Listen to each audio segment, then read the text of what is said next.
Great. Well, thanks for having us. I'm Bryan Patel. I'm a QuantCast.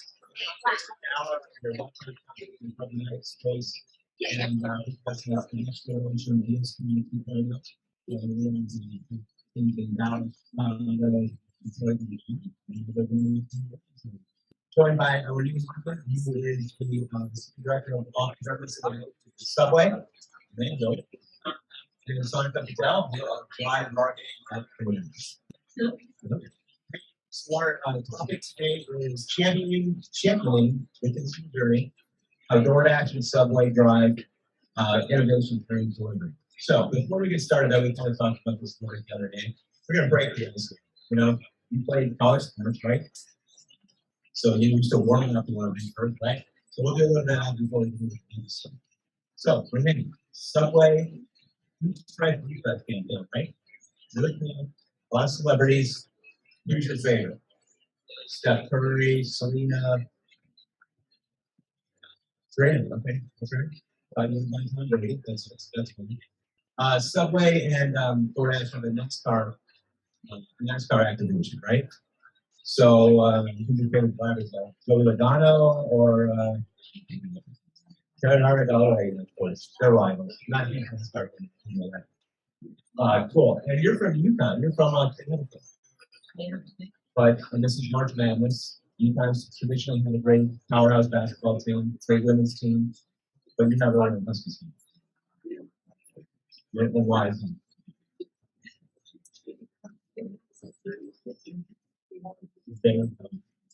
Awesome. And you said you got 80s music? I went to high school and college in the 80s, so I know all that 80s music. But it wasn't retro for me, it's what I heard. So, on the 80s music, so who are you a fan of? More of a Van Halen or a flock of seagulls? Okay. What about Michael Jackson or Motley Crue? Madonna or Morrissey? Okay. All right. That's good. Thanks for playing. Sonika, you're next. Okay. So you worked in the movie marketing business, right? Okay. What's your favorite movie?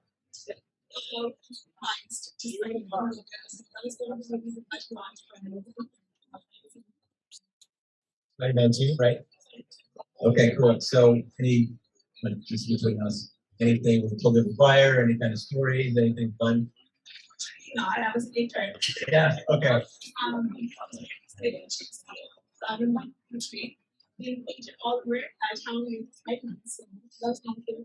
Awesome. You had bartending skills too.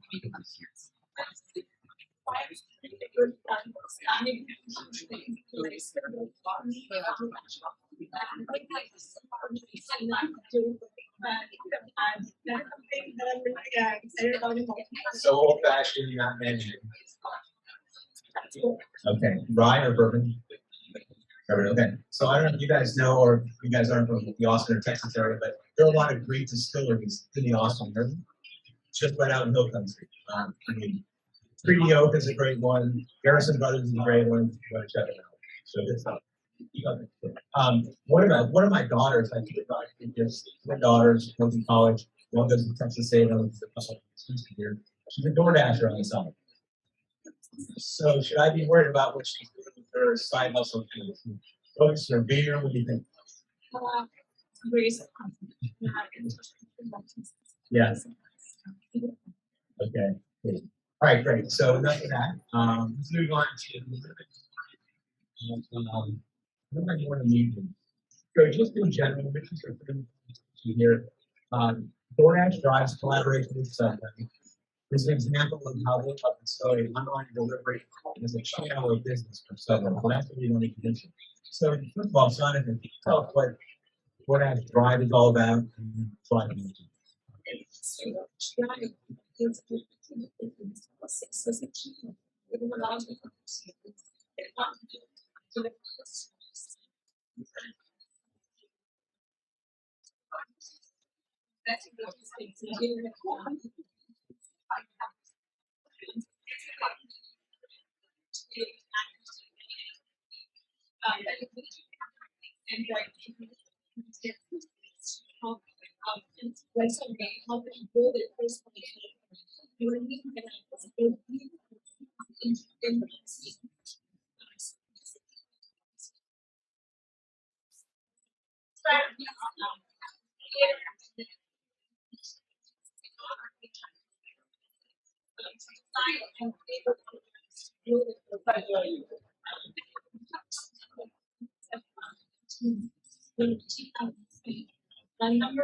I'm sorry, you think of yourself that the next thing is I have no idea what to talk to talking. Yeah, I know. Thank you. Renee, you have off-premise in your title, so off-premise information, right?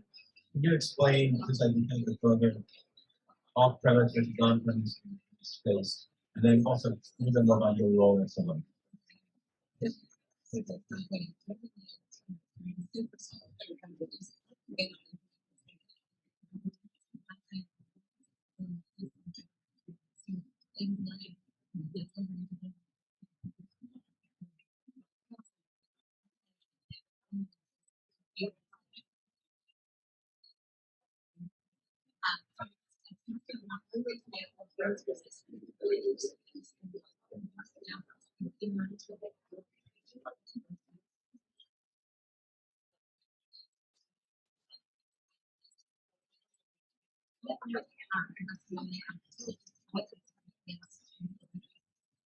And just a little bit more about your role as somebody who on been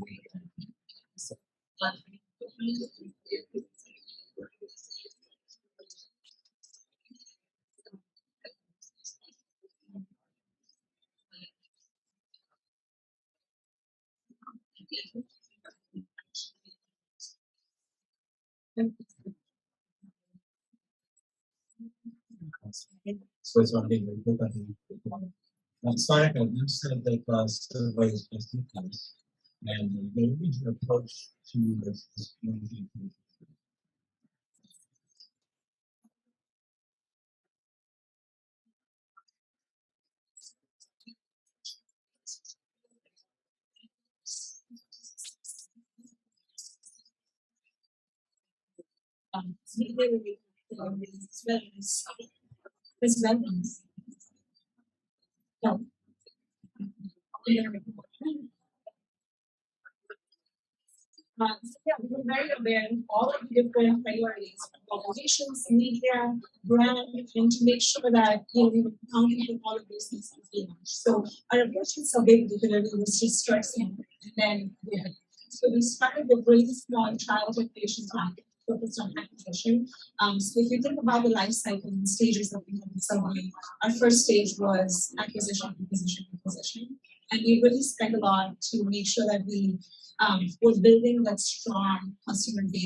Renee, tell us about the campaigns and the journey that someone's been in this kind of growing kind of platform.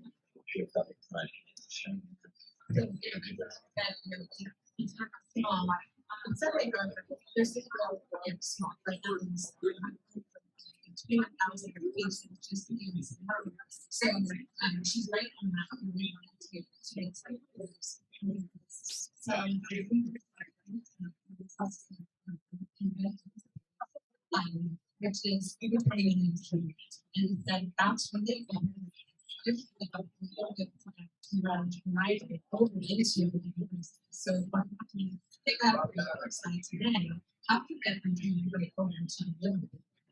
Is so much really is to things from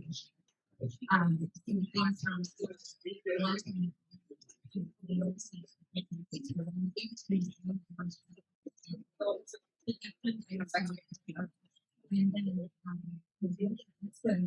more and more influence this process like everyone is really actually needed once we're getting very good is those other things and Sonia, can you speak to the polygon? How do you focus on for life?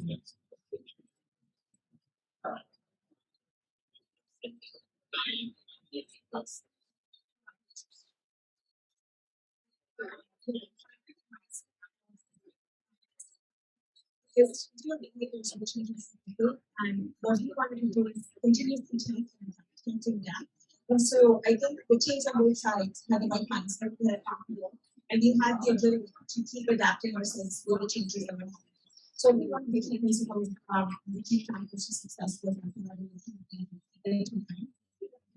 another thing to recall is the bringing of and like I said, one of the things that I'm really proud about my team is that they spent a lot of time executing thousands of campaigns and with these campaigns with good experience to exactly how we set up in terms of the success. And so those are the campaigns.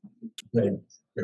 Renee, with so many franchisees, so Subway, you mentioned 21,000 locations. I think there are thousands of franchisees, right? So did that make it difficult in facing these challenges and putting it together? Yeah, for sure. And it's not like the target is to help something program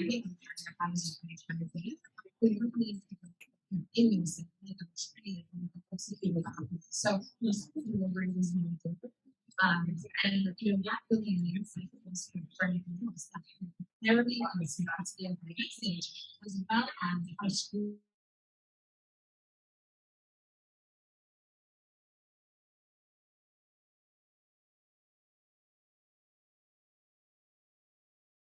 Every customer is the solution. So now our business is to do so.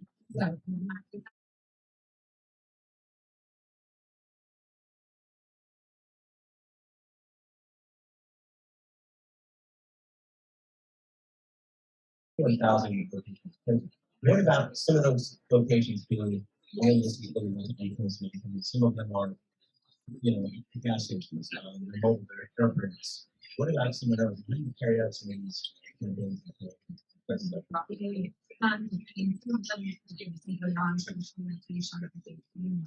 It's not so we don't have the opportunity in the airport. And big locations, stations, chocolate plazas, they do see very high rates of occupancy.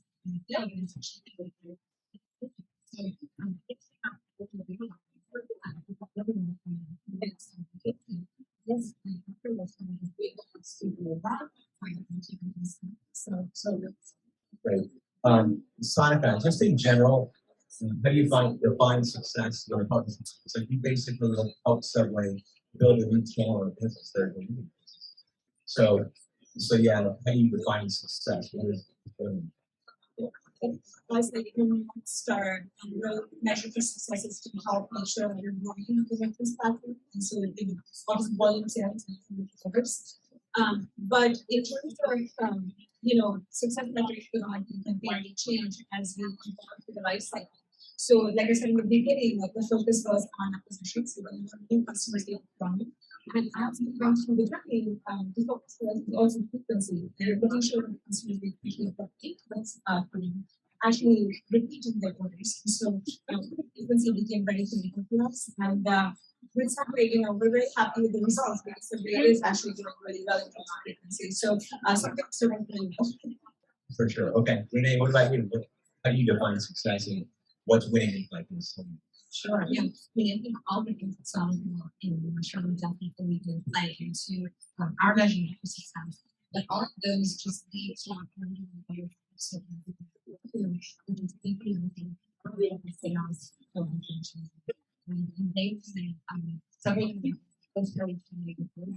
is one of the most popular channels so they want to maybe the make sure that all of them get us ready to train. It better be something that's going to really have a few options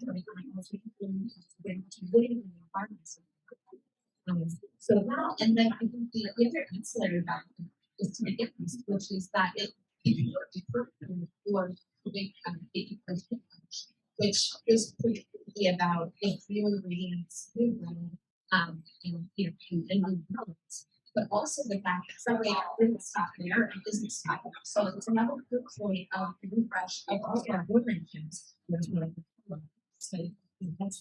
one. Yeah. So switching gears a little bit, maybe taking a step back, where we are, just in we were all normal, we were ordering food from the office, from home, or whatever, and then all of a sudden for 2 years, we were working on, most everybody's going hybrid. So can we kind of talk about kind of both of those aspects of the things, but what are some of the lessons learned about the evolution of retail and digital relative to delivery since the 2 years?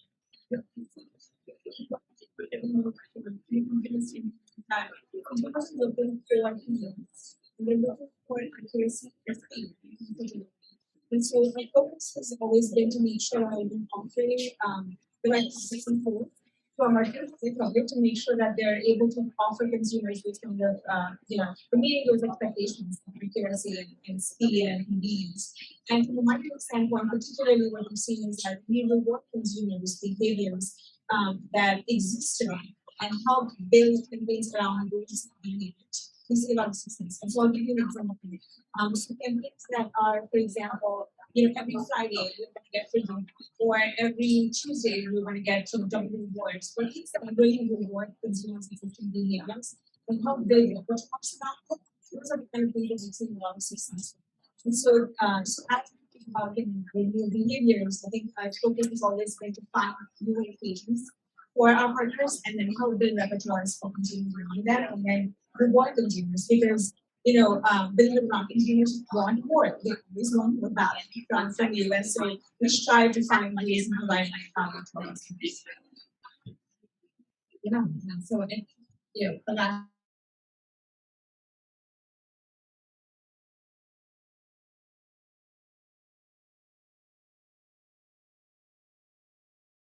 reliance on the prices change so maybe we should and one of the things that we wondered about and frankly worried about until we saw this tremendous rise during the pandemic when there was lockdown, when there was thinking that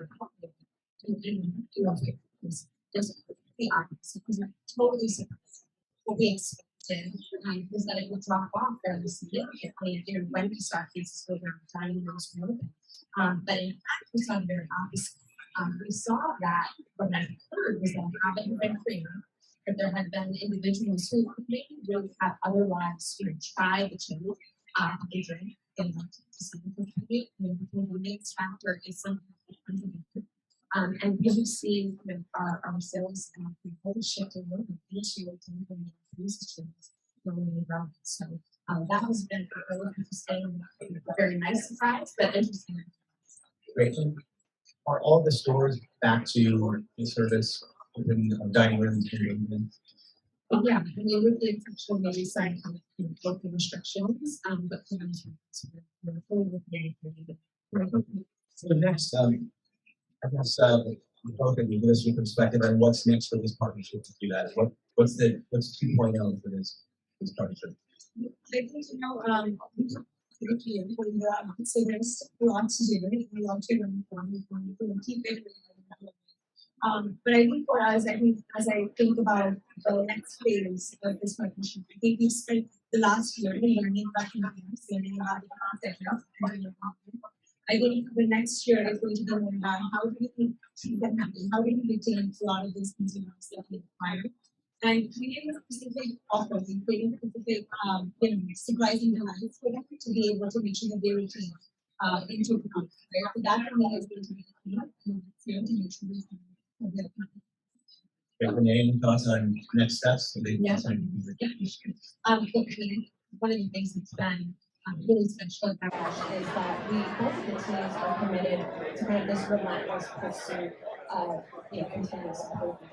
And so we will stay on that journey. And with the volumes that we're seeing coming through, that means data. That means we start to understand, were our hypotheses correct?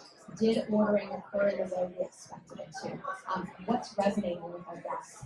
And the wonderful thing is that as we happen upon these metrics, as we're able to really analyze the data, if I bring that to Sonika and her team, and the engineering team at DoorDash, they're excited and they're willing to develop against that. So the evolution is that we just keep going better, and we're never going to be done, Sonika. That's a good thing. Yeah. Love it. So, Sonika, what is your advice to marketers that want to grow their online presence? Yeah, I think for me, I think this is an advice I try to keep giving myself and keep reminding myself is that I'm a big fan of insight-driven marketing, and oftentimes it gets very easy to get attracted to the next shiny thing or the next new trend. And so I think the advice I have for myself and for whoever might find it useful is that, find the right audience insight, that human truth and that tension that we're trying to solve for in a particular case, and then create campaigns that are designed around that tension and around that human truth. And that's a lesson I learned back when I was at Ogilvy. So this is many, many years ago. But it's a principle that's worked for me over the years, and it's worked in this case for me. So hopefully it helps. Love it. You have any thoughts on that, Renee? Yeah, and I'll come at it from more of an innovation standpoint, which is, as you see an opportunity, and I agree, it's insights driven, and you're kind of wondering, is there something there? One, yes, you have to do the homework and identify, what do you think the opportunity is? But the one caution I would make, which is maybe a little bit counterintuitive, is don't get so caught up in the data that it prevents you from starting. Because there's a ton of research, there's surveys, and all of those things are valuable. I'm not saying don't do them, but don't do it to the point that you don't even start getting out there and getting the real data. Like I said, once you start driving those volumes, you understand what worked, what didn't, what happened the way we thought it would, and we can kind of lead it, where we have opportunities to improve. Assuming that you've got a team around you that's willing and dedicated to making those improvements, just get going. And it's progress over perfection. That's been a winning strategy for us at Subway, and I'd recommend it to anyone else who finds themselves in that position. Awesome. Okay, so one last question for both of you. You go out to Hill Country, maybe you have an old fashioned or two, you go down 6th Street or something, then you head back to your hotel, a little sleepy, but hunger sets in. What are you ordering? Okay, I'm in Austin, and I was craving for these last night. Tacos. Tacos. You don't sell tacos, do you, Renee? We don't. Okay. We don't sell tacos. But there's some innovation there, some insight. I was thinking BMT maybe, Sonika, that might have been a good one. Yeah, well, yes, I know, but I felt like I had to be honest. Okay, that's fair enough. Renee, what about you? So if I'm not ordering Subway, okay. Yeah, that's so if I'm not ordering Subway, I have the benefit of living in Connecticut, Southern Connecticut, which is right near New Haven, the pizza capital of the world, and anyone who wants to fight me up. And so we've got some really, wonderful local pizza places. I see people shaking their heads all over that. And so anyway, that's where I'm going to go. Awesome. All right, great. That's all we have. I guess we do have a few minutes for questions, Q&A. Who's the man with the mic? The person with the mic. Brand Innovators, folks? Oh, anybody else? Yeah, go ahead, shout it out. Front row. Really loud. Say it.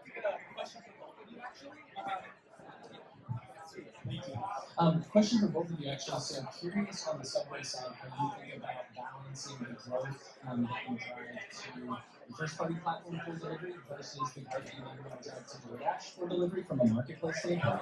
Probably different unit economics for the orders you get through your platform versus what you drive through DoorDash.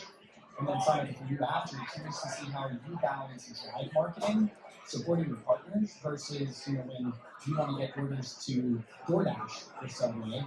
I noticed when I Googled Subway delivery, the first thing that popped up was actually a DoorDash ad to order Subway through DoorDash versus going through Subway. So curious how you balance your efforts with your other marketing team efforts to drive core marketplace orders for your merchants on DoorDash.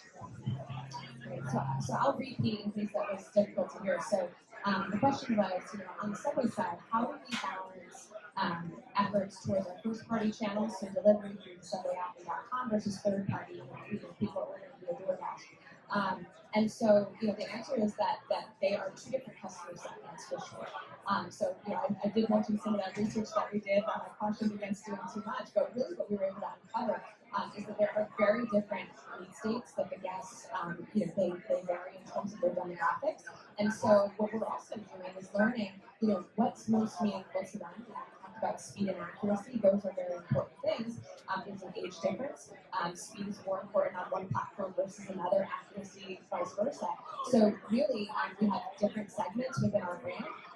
They can live in harmony, and they very much do. The economics vary a little bit, but they are both highly profitable and highly incremental, which is the key word, channel. So we want to be playing in both spaces and be wherever our guests want to be ordering the Subway from us.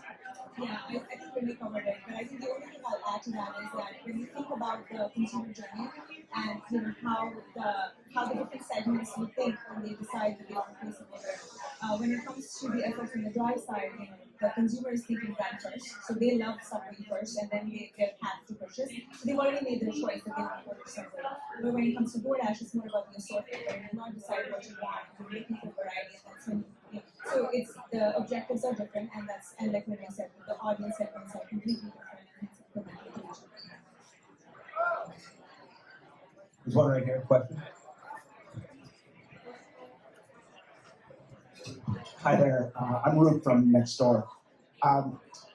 This partnership just seems so natural. Like it's almost like a no-brainer. Watching you guys on stage, sounds like you guys put together this whole partnership in 30 minutes. We know that that's not true. Could you talk about what does it take to build a partnership like this? Perhaps some inside baseball, like what were some of the hurdles that you had to overcome to get here?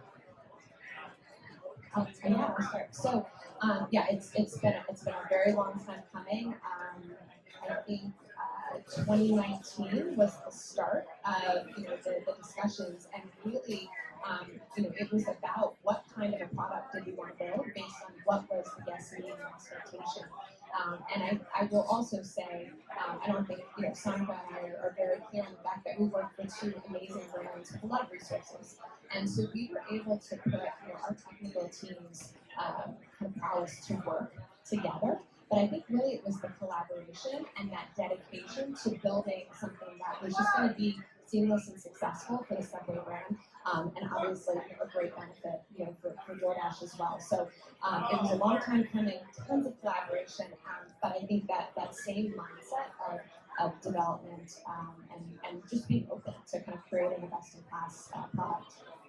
Yeah, and I think the other key piece is like the willingness to invest on both sides, right? Because I think even today we come up with ideas and we're like, let's do this, right? Like somebody comes up with a really kick-ass idea. And we're like, well, we can't really execute this. That's not how our app is built. And so then we're like, okay, well, what do we need to change, right? And so there's willingness and there's open dialogue to like, okay, let's change this on the Subway side, let's change this on the DoorDash side and make it actually work, as long as we're both invested in the idea. So investment and commitment to it is a big factor. One more right here. Last one. Rick, you keep your microphone. You have the microphone.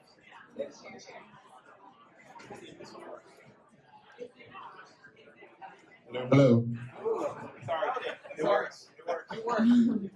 Hi, yeah, question for you, Renee. When I think of Subway, I think of it as such a visual experience. You go in, you smell the ingredients, you cook them, you build your sandwich. How does that translate digitally, and what are your thoughts, from an innovation perspective on how you're going to move into the digital space? Sure, yeah. So we call that build your own. And so what we understand from our guests is that they want that experience replicated in their digital ordering as well. And that is true with one exception, which is catering. I'll mention that quickly. But, so really what we do build is the ability for that guest to kind of go down the line, right? To choose their bread, choose their meats and their toppings. We do have some pre-built recommendations, so they can choose to go with those, but they can customize them completely if they'd like to. And we've done a lot of work understanding if our guests feel like, we've met that expectation online. Recently, we've made some changes. They're very happy with it. We've gotten the thumbs up. So we do exactly what you're talking about, which is to replicate that. That's their expectation. On the catering side, interestingly, they do not want that very much because it is a bear to build an entire catering order in that fully customized method. So we see the complete opposite on catering. They want easy, quick ordering, give me lettuce, tomato, and cheese, and let me be on my way. So, just understanding those different dynamics and customer occasions really, has allowed us to optimize our digital offerings.